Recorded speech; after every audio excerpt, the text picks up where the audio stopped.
J'imagine que vous allez vouloir répondre à votre collègue communiste quand il dit on n'exporte pas la démocratie dans un camion blindé. Mais alors comment on fait?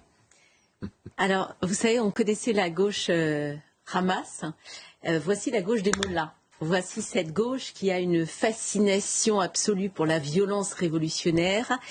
C'est cette gauche qui prétend agir pour les droits de l'homme et alors même qu'on sait à quel point les droits de l'homme sont bafoués tous les jours en Iran, que les femmes sont lapidées, pendues, que les homosexuels aussi, que les opposants sont électrocutés.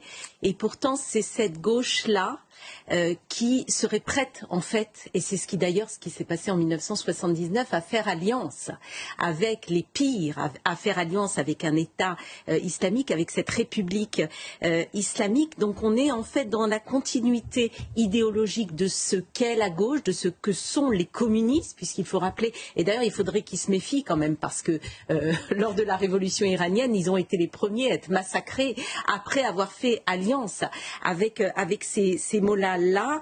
Donc cette fascination-là, elle existe malheureusement toujours et évidemment nous ne pouvons que la condamner. Voilà, moi quand j'entends ces paroles-là de la gauche à l'Assemblée nationale, j'avoue que ça m'effraie parce qu'on oublie réellement ce à quoi on doit faire face.